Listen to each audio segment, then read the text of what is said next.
Hey guys, welcome back to my channel, Simone here. So this is a bonus video. I don't normally upload on Wednesdays, but hopefully you'll enjoy this video anyway.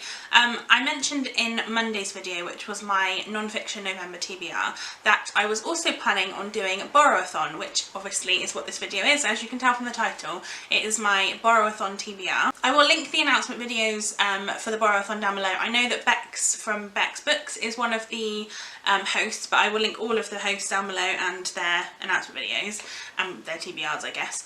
And yeah, I've decided that I'm going to take part in this using only non-fiction books because, as you know, I'm doing non-fiction November and I want to kind of keep that there as well. So there are 6 challenges for the Borrowathon, and you obviously have to read books that you've borrowed. That can be from a friend or it can be from the library, which all of mine are library books that I have got. I am reading 6 books, although I have put 2 of the challenges together as one book is going to cover 2 different challenges, but then I'm going to read a bonus book as well. And the Borrowathon takes place between the 4th and the 11th of November, and it's my first ever readathon apart from the non-fiction November one, so I'm really excited to get reading. So let's get started with my TBR. So the first challenge is to read a book that you think you're going to love, and this might seem a bit weird, but give me a second. I have picked The Diary of a Young Girl by Anne Frank, which I realise is a morbid book. Obviously enjoyment is a bit of a weird word, but what I mean is I'm going to be fascinated by this and I will enjoy the reading process, not necessarily the subject, obviously, of the story. If you don't know, this follows obviously young Anne Frank. It's actually a true story and it was written by her in the summer of 1942, where the Nazis kept Anne Frank and her family kind of, they hid in a secret annex in a house, and they essentially were trying to hide because obviously the Nazis were trying to kill all the Jews. And Anne Frank actually kept a diary throughout this whole experience, and this is the book that's come from that. I think I might have read this when I was really, really young, but I don't remember really anything about it, and I don't know that I fully understood it when I read it, so I think I'm going to enjoy this as in the process of reading it, not necessarily the subject matter. The second challenge is to read a 2018 release, and the book that I'm going to read for this one has not yet arrived. It's currently in transit at my library, so it's going to come to me soon, so it should be here before then, before the Borrowathon starts. But I'm going to be reading Educated by Tara Westover, which is a book that I've heard lots about. I believe it follows a woman who lived in a very sort of strict family life. I don't really know too much else about it other than I think she tries to educate herself, and I think it's about that. I really don't know. I've heard it compared a little bit to A Glass Castle by Jeanette Walls that I read I think a couple of months ago, and I actually quite enjoyed that one, so hopefully I like this one too.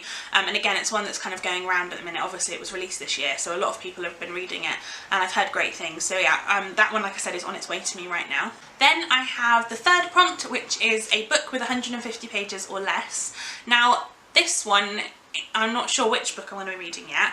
I have one on hold at the library, but I don't think it's going to be here because it's currently on hold until the 6th of November.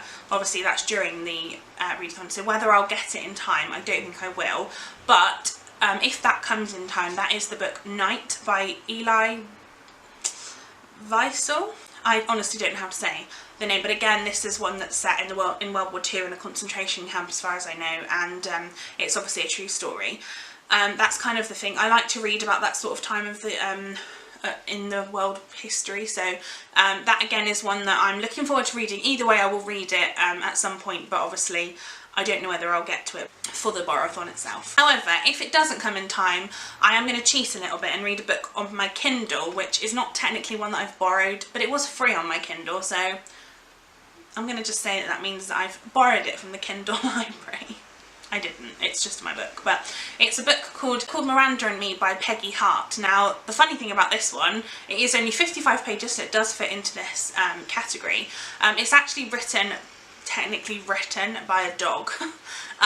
Basically, if you don't know, Miranda Hart is a British comedian, and she wrote a book called Peggy and Me, which is about her and her dog. And I think before the book came out for that, they released a sort of short excerpt type story of Miranda and Me, which is supposed to be written by Peggy, the dog, and it was kind of like a thing to the book coming out, and I think there's bits in there that people have written on Twitter about why they love their dogs and stuff, and I just think that's going to be really cute. So if Night doesn't come in time, I'm going to read Miranda and Me instead. So next up, the prompt is a book you've never heard of, and I've heard of this case before, and this sort of I've watched a few documentaries on this subject, but I didn't actually know it was a book until I watched Leanne from Literary Diversions talk about it in a recent video that she did, which I'll link below if I can remember which video that was. I really enjoyed her talking about it, and like I said, I didn't know this was a book, so now I'm going to read it. And it is A Stolen Life, a memoir by J.C. Dugard. Now, if you don't know anything about J.C. Dugard, she was kidnapped when she was, I think, how old was she actually? I don't know how old she was. I feel like she was about 7.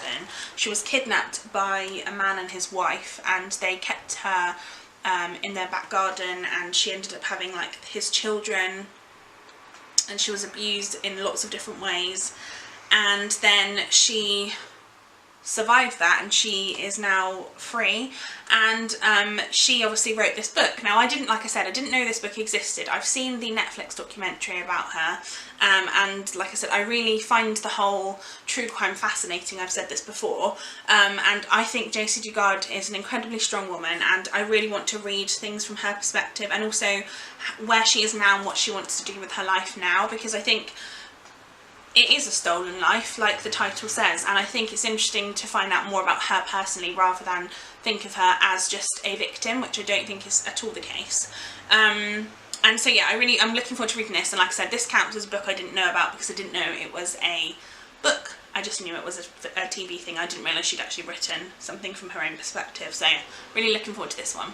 Then we have the book that I'm going to read for 2 different prompts. So the first one is to read a book that features a library, and the second is to read a book with the name of an animal in the title.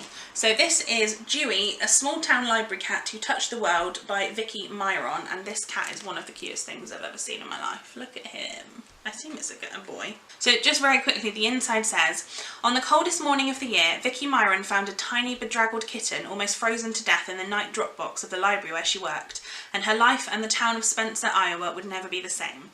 Vicky was a single mother who had survived the loss of her family farm and an alcoholic, abusive husband, but her biggest challenge as the new head librarian in Spencer was to raise the spirits of a small, out-of-the-way town mired deep in the farm crisis of the 1980s. Dewey, as the townspeople named the kitten, quickly grew into a strutting, adorable library cat, whose antics kept patrons in stitches and whose sixth sense about those in need created hundreds of deep and loving friendships. As his fame grew, people drove hundreds of miles to meet Dewey, and people all over the world fell in love with him. Through it all, Dewey remained a loyal companion, a beacon of hope, not just for Vicky, but for the entire town of Spencer as it slowly, steadily pulled itself up from the worst financial crisis in its long history. Dewey won hearts and proved to everyone he encountered that unconditional love comes in many forms. And I can't wait to read this. I think it's just one of those like really lovely stories where you kind of, something unexpected happens and everybody kind of bands together, and I just think this cat is really cute, and like I said, it fits both challenges, and I'm really looking forward to reading this. And so because there are no more prompts, and obviously I've read one book for 2 different prompts, I'm going to be reading a bonus book that is going to hopefully make it 6 books altogether. I was actually recommended this book by Kaz from Cats and Camera, so thank you so much to her. She recommended this book to me quite a long time ago on a video when I posted. I honestly can't remember which one it was, and then on Monday when I uploaded my non-fiction November TBR, she reminded me of the book, and I was really excited and remembered, and I looked in my library and it was there, which was amazing because I've wanted to read this one for quite a long time since she said about that, but I just hadn't got around to picking it up. The only problem with this one is it's like 450 pages long, so it could take me, I don't know if I'll get to read it all in the week, but I definitely will read it in non-fiction November anyway. But it is One of Us by, oh, I don't want to say it wrong, Asni Seerstad.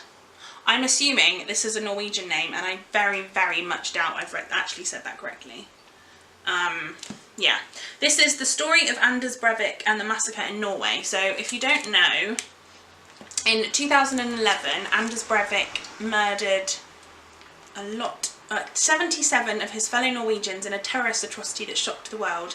Many were teenagers just beginning their adult lives. So as far as I know, I don't know too much about this, but I know that Anders Breivik, I think he set off a bomb in Norway itself first, or something like that, and killed a load of people, and then He then went to this kind of island where it was like a summer camp for teenagers, and he shot and killed a lot of them. I don't know the exact number and everything, because obviously I haven't read this yet, but I know that this will be very difficult to read. Like I said, Kaz has told me a lot about it, and she said it's very emotional. And we also discussed there is a movie on Netflix now called, I think it's called The 22nd of July, and I believe it's about this exact thing. But it's like they've made a movie of it rather than it being a documentary. And like I said, I really do want to read this, and this is going to be my bonus. Like I said, it is a big book, so I think it's going to be one that I might not finish in the Borrowathon. I'm going to hopefully start it, but like I said, I will finish it in Non-Fiction November at some point, because I do want to get to it. And yeah, so there you have it, guys. That is my Borrowathon TBR. I'm really excited to read these books, and again, it's more non-fiction, and I'm really enjoying reading non-fiction at the minute, and this month is just one of those amazing months where I get the opportunity to read many more. Let me know in the comments below if there's any more that I should read that are similar to these types of books, because these are the sort of things I like to read. Give this video a thumbs up if you enjoyed it, and I will see you on Friday at 5 PM for my next video. Bye, guys!